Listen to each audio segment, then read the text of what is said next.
Ceci est un livre audio autogénéré par Google. Introduction. Où en est la rue face à la globalisation? Peut-on observer des effets de la globalisation sur la rue? Telle est la question à laquelle ce numéro de Géographie et Culture se propose de répondre. La globalisation, processus complexe, à la fois économique et politique, se définit en règle générale comme une phase de la mondialisation et de l'évolution du capitalisme.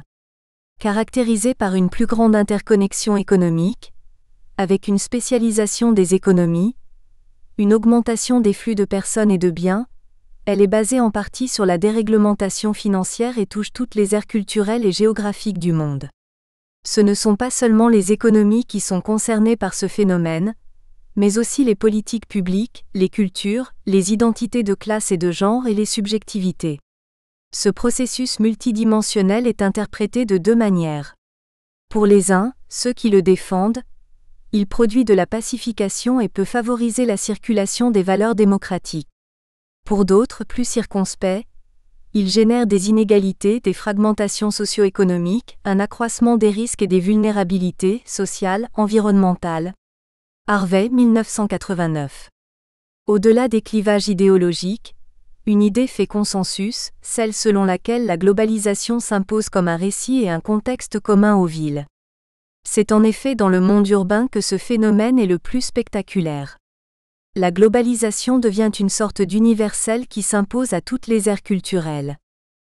Universelle par certains aspects, la rue l'est aussi.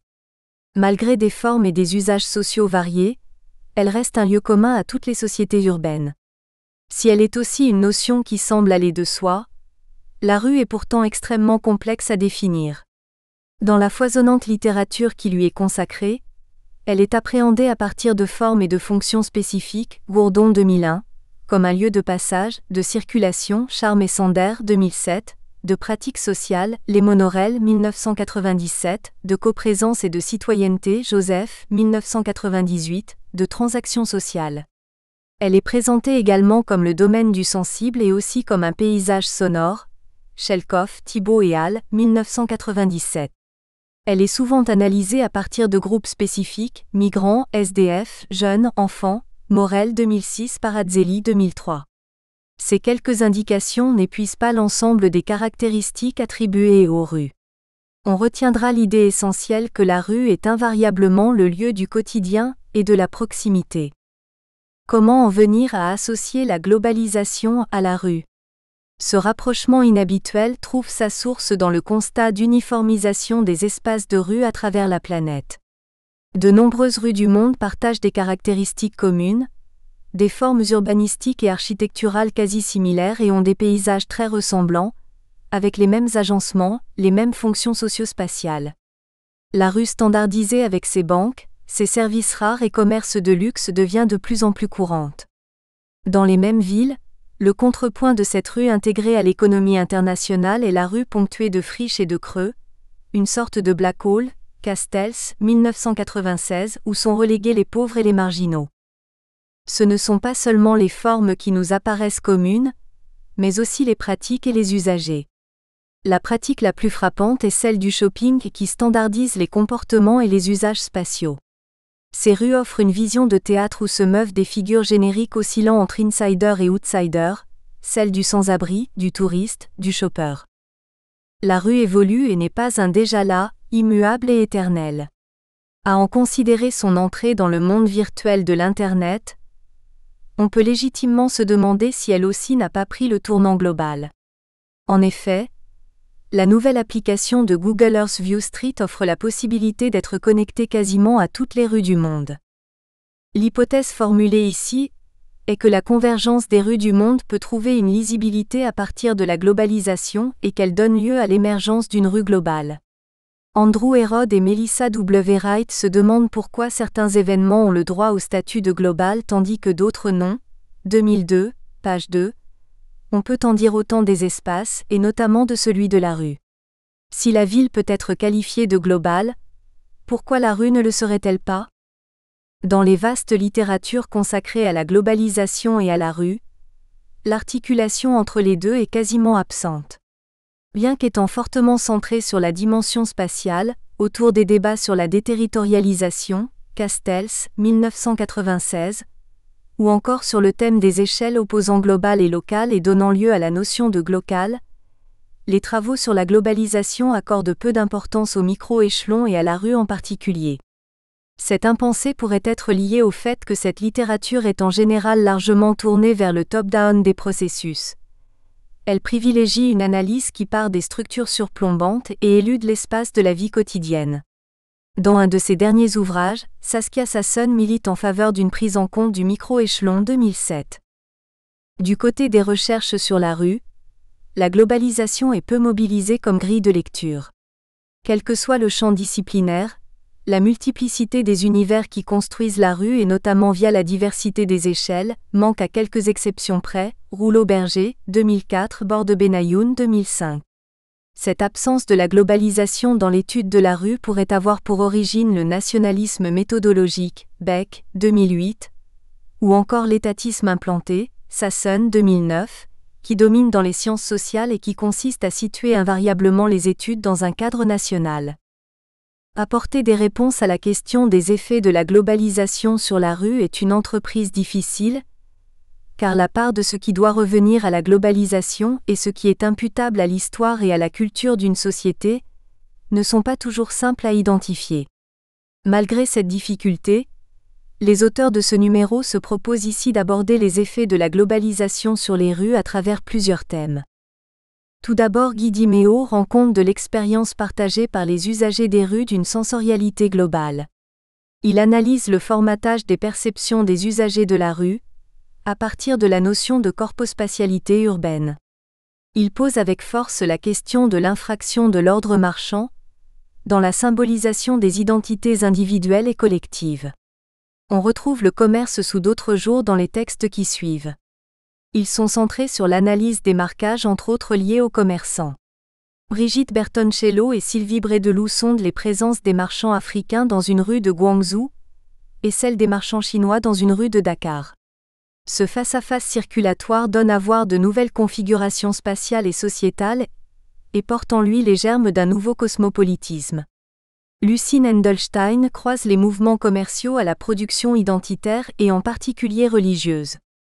Elle démontre comment l'émergence des rues commerçantes cachères à Paris répond à des dynamiques de globalisation qui sont liées à des évolutions du judaïsme. D'autres formes culturelles se conjuguent à la globalisation et marquent l'espace de la rue. C'est le cas du commerce localisé dans les quartiers multiethniques, analysé par Martha Radis. Pour cette dernière, la rue commerçante en quartier multiethnique est un miroir de la globalisation culturelle. Elle pose la question du rôle de la singularité culturelle dans la stratégie de rayonnement économique de la ville. Au-delà du rôle du marketing urbain, l'auteur démontre que la rue commerçante multiethnique peut être considérée comme une rue globale. L'émergence des rues globales s'accompagne aussi de mouvements de polarisation socio-économique. Dabier Nassa observe à travers l'étude de 2 rues à Abidjan, un mouvement conjoint de concentration des richesses et de paupérisation. L'auteur démontre que l'espace rue de la déréliction, celui qui échappe au maillage de l'économie internationale, n'en reste pas moins un fort espace d'inventivité sociale. Michel Paradzelli interroge les ressorts qui animent la globalisation. On analyse les restrictions croissantes d'accès aux espaces publics qui s'appuient sur une criminalisation des plus défavorisés et qui portent atteinte aux pratiques d'appropriation des jeunes de la rue, pratiques pourtant essentielles dans leur rapport identitaire. Monsieur Paradzelli démontre qu'au cœur des pratiques de tolérance zéro qui sévissent dans les villes d'Amérique du Nord, se niche une idéologie écosanitaire intime articulée au néolibéralisme. Dans une perspective d'analyse des politiques publiques, Antoine Fleury souligne aussi la part d'influence néolibérale qui souffle sur les politiques d'aménagement des rues d'Istanbul et de Berlin. À travers la rue, la ville se met en scène et simule une identité internationale. Les actions d'aménagement réalisées à Berlin et à Istanbul sont des actions de prestige qui tendent à embellir les rues qui produisent de l'inclusion, mais elles s'accompagnent de contrôle social et d'exclusion via l'installation des dispositifs spatiaux censés décourager les ancrages des indésirables. L'ensemble de ces textes ne couvre pas toute la réalité des mutations qui affectent les rues aujourd'hui. Toutefois, ils offrent des pistes intéressantes pour penser des convergences, des formes, des ruptures, des continuités et également le maintien des singularités. Gemila Zeneidi. UMR ADES 5185 CNRS, Bordeaux. Bibliographie. Beck, U 2006, Qu'est-ce que le cosmopolitisme? Aubier, Paris. BORDESBENAYOUN C 2005, De la rue ethnique au vaste monde, dans J. Brody, dire, La rue, Toulouse, Presse universitaire de Toulouse Le Miret. Castells, Monsieur, 1996, The Rise of the Network Society, Volume 1. The Information Age, Economy, Society and Culture, Oxford, Blackwell. Charme, E. Assander, 2007, avant-propos du dossier, La rue, entre réseau et territoire, revue flux numéro 66 à 67 2006 à 2007, page 4 à 7. CHELKOFF, G. J.P. Thibault, dire, 1997, Ambiance sous la ville, Cresson, plan urbain. Gourdon, Gisèle 2001, La rue. Essai sur l'économie de la forme urbaine, La Tour d'Aigle, édition de l'Aube. Harvey D. 1989, The Condition of Postmodernity, Oxford, Blackwell. Hérode A. Monsieur Wright 2002, Geography of Power, Placing Scale, Malden, Blackwell Publishers. Joseph I. 1998, La ville sans qualité, La Tour d'Aigle, l'Aube. LEMONOREL A. 1997, La rue, lieu de sociabilité, Rouen, publication de l'Université de Rouen numéro 214. Morel, Monsieur 2006, La rue dans la ville africaine, Yaoundé, Cameroun et Antananarivo, Madagascar. Annales de géographie numéro 650,2006, page 339 à 361. PARAZELLI, Monsieur 2002, La me attractive, Parcours et pratiques identitaires des jeunes de la rue, Sainte-Foy, presse de l'Université du Québec. ROULLEAUBERGER, L 2004, La rue, Miroir des peurs et des sociabilités, PUF. Sasson, S 2009, La globalisation, une sociologie, Paris Gallimard. Sasson S. Dire 2007, Deciphering the Global, Its Scales, Species and Subjects, London Routledge. Sasson S. 1991, The Global City, New York, London, Tokyo, Princeton, Princeton University Press. Appel à communication pour une journée d'études. Peut-on parler de musique noire? Mais peut-on ne pas en parler? Séminaire ADES-CEAN avec le concours de la revue Volume, édition Mélanie Seton, mardi 13 avril 2010, Maison des Suds Pessac, 33. Cet appel à communication fait suite à la publication en 2008 par la revue Volume d'une lettre ouverte sur les musiques noires, afro-américaines et européennes, du musicologue Philippe Tag. Quelle est donc cette musique qui serait liée à la couleur de la peau? Est-ce seulement une façon de désigner la musique des Afro-Américains? Ou est-ce une musique mondiale? Une musique de diaspora? Résultat d'un métissage dont on pourrait retrouver la part des origines africaines? Les caractéristiques qui lui sont généralement attribuées, sont-elles ses qualités propres ou résultent-elles du rapport de l'Occident au monde noir? Avec son cortège de fantasmes, de complexes de supériorité et de culpabilité? Est-ce un récit légendaire dont les clés seraient à trouver dans les rapports sociaux de race? Le but de ce séminaire sera de répondre à ces questions à partir de la lettre de Philippe Tag et dans une approche interdisciplinaire, musicologique, anthropologique, historienne, géographique. Premièrement, on pourra se demander si une vision essentialiste de la différence des races, plus ou moins blanches, plus ou moins noires, et la croyance dans la complémentarité naturelle des rôles sociaux de race, a participé et participe encore à façonner la production de la musique noire et la perception qu'en a le public.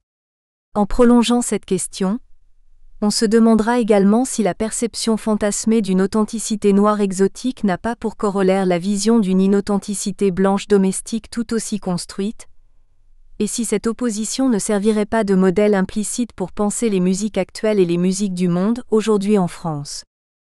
Deuxièmement, le fait que les relations sociales entre races puissent être appréhendées comme des rapports de pouvoir conduit à questionner les cultures qui font référence à la couleur de la peau comme des construits sociaux porteurs de messages explicites et implicites. Ces cultures ont-elles pour conséquence de reproduire les structures de domination? Mettent-elles au contraire en valeur les cultures alternatives où se discutent les normes? Y a-t-il une valeur positive dans la performativité de la race, lorsqu'elle est mobilisée par les groupes minoritaires? Quel est le rôle des artistes et de la création artistique dans ces processus? Bien que l'appel à communication concerne toutes les approches des musiques noires, une attention particulière sera portée aux textes qui traitent de la musique noire en France, pays où une certaine conception universaliste des droits de l'homme et du citoyen a pu freiner pendant un certain temps le développement des études noires, PAPNDI 2008. Comité scientifique, C. Chivalon CEAN-IEP Bordeaux, D. Constant Martin CEAN-IEP Bordeaux, G. Guibert Université de Paris 3, Séguiu IGARLJN. Université de Mantes, PNDI Sénat EHESS, E. Parent LHIC EHESS, Y. Rebaud, ADES, Université de Bordeaux. Proposition de communication, 2000 caractères, à envoyer à Parent, EHESS et Y. Rebaud, ADES-CNRS, avant le 1er novembre 2009, article 30 000 caractères avant le 1er mars 2010. Contact y.rebaud@ades.cnrs.fr. L'individu, le corps et la rue globale. Guy Diméo 2. Université de Bordeaux. ADES-CNRS, UMR 5185. Résumé. Ces pages identifient un objet commun aux sciences sociales de l'espace géographique, le corps humain et ses rapports à la rue. Les exemples fournis, les auteurs convoqués mettent en évidence un double processus de corporation de l'espace et de spatialisation des corps, créateurs de la ville au gré de la marche à pied et des interactions urbaines. Si la globalisation, mondialisation tend à standardiser, de par le monde, les contextes de la rue comme les comportements et les équipements corporels, les expressions propres à chaque localité ne manquent pas. Les alliances du corps et de la rue décrivent plus que jamais une grande diversité d'humanités et de lieux, tout autant qu'elles réclament une nouvelle éthique du respect de l'autre, se dégageant de la marchandisation à tout va. Mots-clés, ambiance, corps, espace commun, espace public, globalisation, mondialisation, rue-ville. Abstract. 10 articles identifiant objects that is common to the social science of geographical space, the human body in its relation to the street. The examples given and the authors cited here reveal a double process of corporealization of space and of spatialization of bodies. In this process, walkers internet with the city and create it. Though globalization tend to standardize street contexts as well as corporeal behaviors and equipment, local specific expressions remain important and numerous. More than ever, the different ways of combining the body and the street reveal a great variety of humanities and place. In the same time, they call for a new ethics, based on the respect of the other and rejecting systematic merchandisation. Keywords: atmosphere, body, city, common space, globalisation, public space, street. L'individu et son corps ont été les grands oubliés, voire les impenses, de la réflexion géographique. Certes, des géographes comme Paul Vidal de la Blache ont décrit des manières de vivre en rapport avec des contextes spatiaux et sociaux bien précis. Cependant, ces modes de vie étaient abordés sous un angle déterministe, celui de l'influence souveraine des milieux, Vidal de la Blache, 1921, sur les corps et sur les sociétés. C'est ainsi que dans les principes de géographie humaine, Vidal affirmait que le climat sec resserre les tissus de la peau, précipite la circulation du sang. Lequel, plus pauvre en eau, agit sur le système nerveux et en exalte la fonction. De telles considérations sur l'effet physiologique du climat ont été reprises dans la première moitié du XXe siècle par d'autres géographes. Du côté de la sociologie, Marcel Mauss alla plus loin avec ses recherches sur les techniques du corps. Il envisagea celui-ci comme le premier et le plus naturel instrument de l'homme, ou plus exactement le premier et le plus naturel objet technique, et en même temps moyen technique de l'homme, Mauss, 1950. Plus tard, la sociologie américaine, Goffman, 1973-1974, mit l'accent sur les interactions symboliques engendrées par le face-à-face des corps au quotidien. Sans doute la voie avait-elle été ouverte par Maurice Merleau-Ponty, 1949, et sa conception du corps propre, subsumant et articulant les dimensions psychiques et physiques de l'être humain. Ce mouvement fut relayé, durant tout le second XXe siècle, par nombre de chercheurs, sociologues ou anthropologues, de Michel Foucault à Pierre Bourdieu, Incorporation du pouvoir et de l'appartenance sociale, et à Jean Baudrillard, Corps réservoir de signes, pour les premiers, de Claude Lévi-Strauss à Daniel Le Breton, Corps comme moyen d'individuation pour les seconds. Les chercheurs anglo-saxons ne furent jamais en reste. Espil, 1996, seul ou associé à H. Gynast, 1998, a posé la question des corps dans la ville, celle de leur capacité à en produire les lieux. Un peu plus tôt, Desmassais, 1994, avait associé dans la même optique corps et genre. Eukenworthy Taser, 1999, parlait même de géographies incarnées, embodied geography. En revanche, du côté des géographes français, peu de choses à signaler. Il fallut attendre la période très contemporaine et l'arrivée d'une nouvelle génération de chercheurs, dans les années 2000, pour que le corps fasse enfin son entrée en géographie, avec Jean-Pierre Augustin, Jean-François Stazac, Francine Barthes-Deloisy, Claire Hancock, Jemila Zeneidi, Mélina Germe, Yves Rebaud, Anne Fouman, un corps sexué et GENRE accent aigu. Il était temps que les processus de spatialisation du corps et de corporisation de l'espace attirent l'attention des géographes. Ces implications du corps dans l'espace et de l'espace dans les corps ne constituent-elles pas l'une des clés de la lecture et de la compréhension de l'espace social ? Les chercheurs anglo-saxons l'ont bien compris quand ils parlent des frontières fluides du corps, Longhurst 2001, incluant parfois le genre comme facteur supplémentaire de ces incertitudes, Ainley 1998. Or la ville vécue, n'est-ce pas la rue ? Comme le dit Thierry Pacaud 2006, l'histoire des villes est aussi et surtout une histoire des rues. Rues qui mènent toujours quelque part dans la ville, rues dont les intersections engendrent des lieux. Bien sûr, tous ces chemins bordés de maisons ne se valent pas.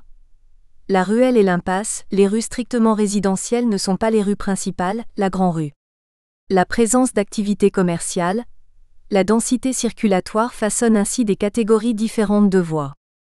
Dans cet exposé, après avoir cerné les rapports étroits des citadins, de la rue et de la ville, je m'efforcerai d'éclairer de quelle manière les corps produisent, dans une ambiance de globalisation, l'urbanité et la citadinité. Corps, ville et rue. Depuis quelques décennies, dans le monde libéral capitaliste, l'individu effectue une percée majeure, reléguant les anciennes logiques sociales au second plan. Bernard Andrieux et Gilles Boetsch 2008 observent que l'identité individuelle se définit d'abord à partir du corps. Ce retour de l'individu est donc aussi celui du corps. Interface matérielle entre le sujet et le monde, interface inaliénable et inséparable du sujet, socialement construite. Les anthropologues et les sociologues ont mis l'accent sur une attitude et une cinétique particulière du corps dans la rue, la marche à pied. Nombre de leurs travaux considèrent en effet la marche comme une manière d'imposer le corps, de lui conférer une place éminente dans le jeu, spectacle de la rue.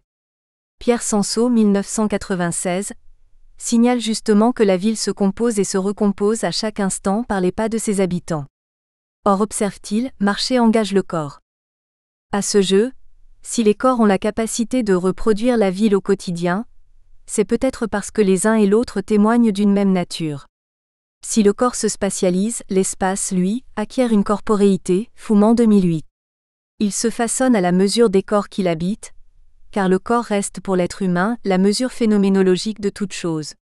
Du coup les transformations du corps, habillage, déshabillage, maladie, handicap, se traduisent par celles des espaces qui l'environnent. La nudité crée des espaces spécifiques, salle de bain, plage et camp naturiste, Barthes-Deloisy 2003. Le corps lui-même est un espace. Cependant c'est l'espace qui lui donne place, lui interdisant toute ubiquité, un même corps en plusieurs places et toute confusion, plusieurs corps en une même place sauf pour l'expérience féminine de la grossesse.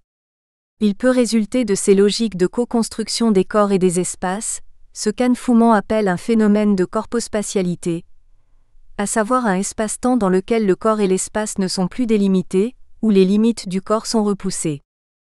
Dans ce jeu, une autre assimilation se dessine, celle de la rue à la ville et celle de la ville à la rue, toujours par l'entremise des corps. Corporéité de la ville. Depuis que les villes existent et s'identifient par le tissu de leurs rues, les sociétés se les représentent comme une analogie du corps humain. Tepaco 2006 rappelle que c'est chez Vitruve, au 1er siècle avant Jésus-Christ, que l'on rencontre, pour la première fois, cette analogie entre le corps humain et le corps de la ville. D'Alberti et de Vinci à Le Corbusier, cette référence au corps, idéal de beauté, de force et d'harmonie, d'esthétique des proportions, hante les conceptions de l'architecture et de l'urbanisme. Ainsi, Le Corbusier définit le modulor comme la métrique de l'espace architectural, calquée sur la taille d'un individu moyen. Sa conception de l'urbanisme repose également sur une vision du corps, libre, vivant dans la nature, au soleil. Il voulait supprimer la rue, parce que la corridor exerce à ses yeux une contrainte, un écrasement, une domination des corps. De nos jours, les nouvelles écoles d'urbanisme font au contraire grand cas des formes et des tracés de la rue. Là encore, c'est le corps qui est convoqué quand il est question de lui ménager des passages pour accéder de la rue aux îlots ouverts de Christian de Portzamparc. C'est l'œil et les sens qui sont sollicités lorsque l'architecte prévoit une percée visuelle, jardin, cour avec grille, recul d'immeuble, dans l'alignement de la rue. Ainsi, la ville se construit à la mesure du corps, pour ses besoins, mais aussi à son image. Souvent, des références féminines sont utilisées pour qualifier la ville. Le tissu viscéral de la ville, femme, métaphore corporelle des rues, protège les hommes qui se perdent dans cette matrice. Moins centré sur un genre, d'autres symboliques corporelles désignent certaines parties du corps urbain, le ventre, le cœur, le poumon vert. La ville croît comme un corps.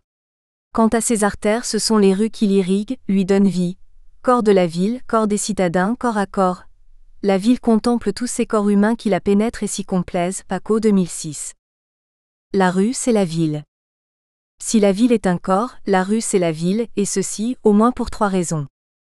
Primo, le tracé linéaire de la rue se situe toujours à l'origine de ta ville.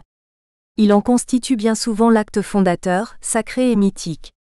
C'était le cas des cités étrusques et latines comme de certaines cités grecques. Pour les créer, après consultation des oracles et sacrifices, il convenait de tracer le sillon matérialisant leurs limites. Suivait alors l'acte de représentation du monde, à savoir la localisation du mundus d'une ville latine édifiée à l'image du cosmos. Il s'agissait du point d'intersection d'un axe nord-sud, le Cardo, et d'un axe est-ouest, le Decumanus. Nous verrons qu'à Bordeaux, le point hérité de ce mundus antique reste le haut lieu de la ville, fréquenté par les corps pressés de la foule. C'est toujours le centre du monde, celui d'une globalisation dans laquelle Bordeaux s'inscrit. Secondo, nombre de grandes transformations de la ville, entreprises en vertu de l'hygiénisme, surtout au XIXe siècle, ont conféré à la rue élargie une fonction de réorganisation de l'espace urbain. Ces voies furent réalisées grâce à de nouvelles techniques, bâtiments, réseaux d'adduction et d'assainissement, en fonction d'enjeux économiques et sociaux propres à la modernité.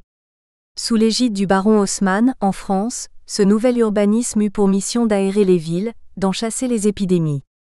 On sait que des moyens de transport modernes, empruntant ces axes, ont instauré un nouveau régime des mobilités, des activités et des vécus citadins au cœur de ces espaces en extension croissante. Ajoutons que cet urbanisme monumental permit d'exercer un contrôle politique sur les habitants, une manière de discipline des corps par l'intervention désormais plus facile de la troupe et de la police dans la ville. Cependant, la rue, tertio, c'est sans doute avant tout la scène, le spectacle, l'expression par excellence de la ville. Sur elle s'ouvrent tous les seuils, toutes les portes et fenêtres des espaces privés. Elle marque les stations, celles des entrées d'immeubles, des devantures commerciales, des arrêts de bus, de tram ou de métro. À l'opposé, la rue c'est aussi le mouvement, le déplacement dans la ville. Dans les deux cas, ne sont-ce pas les corps qui interprètent ces partitions contradictoires ? Ce sont eux, guidés par leur conscience réflexive ou emportés par leur propre mouvement, qui font le choix des itinéraires, celui de l'aventure quotidienne au gré des carrefours et des bifurcations. Hésitation, choix. La rue s'avère donc espace de liberté pour les corps des individus qui l'empruntent. Leur fantaisie et leur ruse peuvent s'y exprimer, quel que soit le conformisme, le mimétisme dominant de ces corps et de leur posture. C'est que la rue n'est pas uniquement un espace d'improvisation sociale sur des bases culturelles. C'est une scène à la Goffman, nourrie d'interactions concrètes et symboliques ménagées par les corps qui circulent et se croisent, s'évitent, se rencontrent. C'est une succession de lieux, un territoire socialement préparé pour un type attendu de représentation et d'action. C'est une scène convenue, mais toujours susceptible de surprendre. Le paradoxe, c'est que la rue n'est rien, note Marcel Hénaff, 2008, elle n'est qu'un vide entre les immeubles, un espace de circulation. Et pourtant, observe ce même auteur, elle condense la réalité de la ville. Elle en révèle l'atmosphère, le style, le rythme, le charme. Du coup, comprendre la rue nous amène à saisir la signification profonde du phénomène urbain. Pour Jane Jacobs, 1961, ce rien qu'est la rue tisse la matrice de la sociabilité et de la culture urbaine. Or la rue, c'est avant tout l'espace de la circulation des corps. C'est par excellence le lieu de la vie commune, notion que Marcel Hénaff distingue de la vie privée et de la vie publique.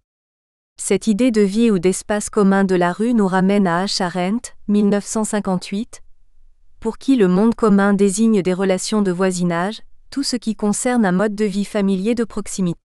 On y retrouve bien la rue du quartier d'habitation, à défaut de la grand-rue. La rue et les corps se globalisent. Le monde, la ville, la rue et les corps se globalisent.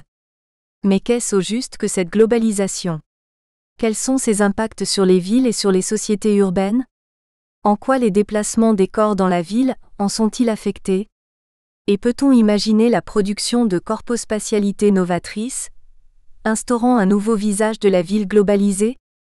La globalisation et ses effets sur la ville. On sait que la globalisation rapproche et articule toutes les échelles de la géographie pour constituer une vaste organisation systémique, de taille planétaire. Les éléments interdépendants de cette toile jouissent de la propriété de s'interconnecter en un temps record. Ils y parviennent en faisant circuler entre eux des flux croissants et accélérés de biens, de capitaux, de valeurs, d'informations, Retailleé 2007. Pour cela, ils font appel à des moyens et techniques de communication capables de véhiculer ces données. Cette globalisation ne se fait pas sans heurts ni réaction. Elle suscite à ces niveaux inférieurs une foule de formes de segmentation, tant individuelle que sociale et territoriale. Celle-ci bouleverse le paysage politique et humain de la planète. On sait aussi que sur ce réseau mondial, les villes jouent le rôle de synapses. Elles émettent de l'information autant qu'elles en reçoivent. Plus les villes entrent dans la globalisation, plus leurs espaces, plus leurs rues tendent par hypothèse à se doter de paysages standardisés. Au sein des villes, les connexions du réseau global se situent dans leurs aires de centralité, aussi bien politiques, gouvernements, pouvoirs territoriaux qu'économiques, affaires, entreprises, culturelles, patrimoine public, activités artistiques et commerciales, centres commerciaux, boutiques. C'est dans ces secteurs des villes que les rues globalisées se rassemblent. La globalisation va de pair avec l'extension désormais sans bornes de l'urbain. Elle accompagne et encourage les mouvements migratoires, les mobilités. Plus la globalisation progresse, plus les métropoles grossissent, plus elles mettent à la rue un nombre croissant de citadins contraints à exposer leur corps, jour et nuit, sur la voie publique. De l'habitat précaire à l'occupation des moindres recoins, halls d'immeubles, squats, sous-sols et ruelles par les pauvres et par les SDF, c'est d'une certaine façon la globalisation et ses effets en chaîne qui s'expriment. La rue exhibe alors les corps en toute impudeur. Elle subsume le privé et le public pour produire une corpospatialité spécifique, faite de corps meurtris qui se fondent dans la rue qu'ils occupent, Zenaidi 2002. Pour faire la manche, ces corps de la rue prennent des postures convenues, quasi professionnelles. Position assise du tape-cul, position humble, encore immobile de la priante, ou plus dynamique de la rencontre. Pour se vendre aussi, lorsqu'ils se prostituent. Le sort des femmes à la rue, comme celui de toute personne y résidant non pourvue d'une masculinité dominatrice, est particulièrement cruel, difficile à vivre. D'une certaine façon, les SDF hommes qui s'approprient la rue font payer du prix de la soumission physique tous ceux moins forts, et toutes celles qui échouent sur cet espace public. Ceci dit, il ne faudrait pas croire que cette rue sans loi, forme ou avatar de la globalisation, soit seule à instaurer le droit du plus fort dans la ville. L'exemple de la rue Saint-Jean à Constantine en Algérie, Rebo 2008, témoigne, y compris pour des sociétés moins globalisées que celles du Nord, du pouvoir que font peser les hommes sur le corps des femmes circulant dans la rue. Cette rue Saint-Jean égrène commerce traditionnel et cafés fréquentés par des hommes. Les terrasses des cafés y occupent les trottoirs. Sous le regard impudique et narquois des corps masculins groupés et assis, fumant et discutant autour des tables, les femmes ne peuvent circuler qu'en marchant sur la chaussée. Pour ne pas être importunées, elles doivent dissimuler leur corps sous un long voile. Il ne leur faut passer ni trop vite, afin de ne pas montrer leur peur, ni trop lentement, pour ne pas donner l'impression de vouloir attirer le regard des hommes. Pour en revenir aux rues des centres globalisés, de récents immeubles à l'architecture banale, sans caractère, des centres commerciaux s'y dressent. Leur mobilier urbain, comme les cheminements piétonniers ou cyclables, tout y témoigne d'une sorte d'uniformité internationale. La gestion des voiries, leur desserte par des systèmes de transports urbains modernes façonne des infrastructures de rue partout similaires. Autre témoignage de cette globalisation de la rue, l'omniprésence des TTC, technologies de l'information et des communications. Boutiques vendant les matériels informatiques, les téléphones mobiles, les jeux vidéo, cybercafés et cyberespaces, etc. Globalisée ou pas, la rue n'est pas vécue, perçue, pratiquée et occupée par tous les corps de la même manière. De plus, les rues constituent des espaces sociaux changeants caractérisés par des temporalités spécifiques. La rue de la nuit n'est pas celle du jour, celle des beaux jours diffère de celle des temps froids et humides, celle du dimanche se distingue de celle de la semaine. Je livrerai quelques règles du déplacement des corps, en fonction de ces variables. J'évoquerai ensuite l'émergence dans la rue globale. Nous espérons que vous avez apprécié cet aperçu.